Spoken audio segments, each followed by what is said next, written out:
ஜீவமுக்திக்கு கிடைக்காது. இப்போ வடிவானந்த சித்தர் சுவாமி இந்த மலையில ஜீவமுக்தி அடைஞ்சிருக்காரு அப்படின்னா அவருக்கு அந்த ஜென்மாந்தரத்தினுடைய தொடர்ச்சியால ஒரு காலகட்டம் வரையும் இருந்து ஜீவமுக்தி அடைஞ்சு இப்போ எல்லாரும் கலந்துருவாங்க.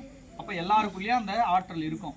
அதுபோல் ஒவ்வொரு சுவாமிக்கும் ஒவ்வொரு நட்சத்திரம் இருக்கும். அந்த நட்சத்திரம் தான் அவங்க ஜனனிச்சது, அவங்க முக்தி அடைஞ்சுது. தெய்வங்களுக்கே அந்த நிலைனா அப்போ மகான்களுக்கு என்ன நிலைன்னு நம்ம பார்த்துக்கணும். எல்லாருமே அங்கிருந்து தான் வரும். எல்லாம் ஒரு படிநிலைகள். சித்தர்கள், மகான்கள், யோகிகள், ஞானிகள், சத்தர்கள், முக்தர்கள்னு இப்படி ஒரு படிநிலைகள் போகும். அப்படி இந்த அஷ்டமிங்கிறது 8வது நாள் திதி மட்டும் நம்ம சந்திரனை பிரதானமாக வச்சு கொண்டு வரப்பட்டது தான் திதி.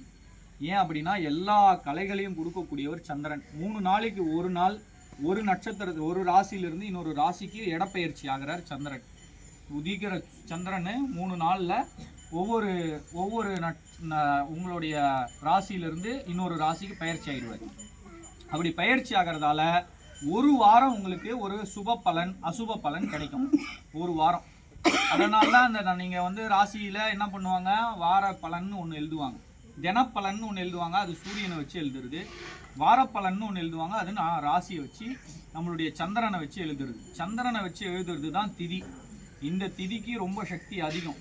அதில் 8வது நாள் வரக்கூடிய இந்த தேய்மானமோ இல்லை வளர்ந்து வர பிறையோ அந்த 8வது நாள் வரக்கூடிய காலத்தில் நம்மளை எல்லா விதமான அஷ்ட அசுர சக்திகள் நம்மளை சூழ்ந்துக்கும். நெகட்டிவ் நம்மளை சார்ந்துடும், நெகட்டிவ் நம்மளை சூழ்ந்துடும்.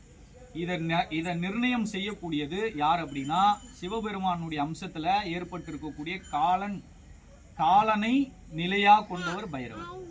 அதனால தான் அவருக்கு கால பைரவர்னு ரொம்ப பெரிய அளவில் கொண்டு போகிறோம்.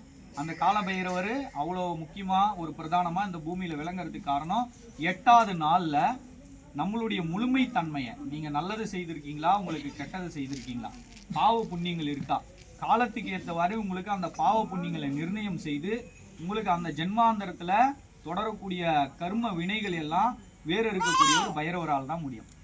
அதனால தான் இந்த அஷ்டமி நாளில் நம்ம என்ன செய்கிறோம்னா பைரவர் கோவிலில் ஒரு யாகம் செய்யும் போது நம்ம பைரவரை பூஜிக்கும் போது உங்களுக்கு என்னென்ன பலாபலன் கிடைக்கும்.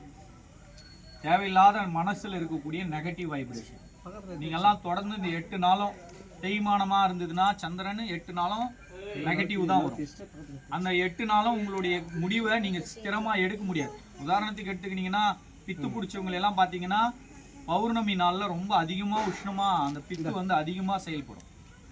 காரணம் என்னன்னா அந்த பௌர்ணமியினுடைய ஆற்றல் தான். சந்திரன் தான் நம்மளுடைய தலையில முக்கியமா இருந்து செயல்படுத்துறாரு.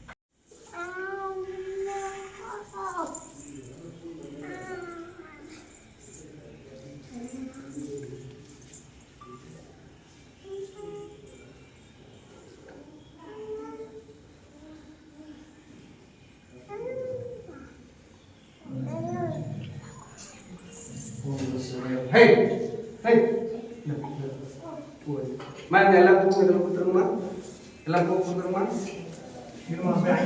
நீ அங்கே நில்லுமா,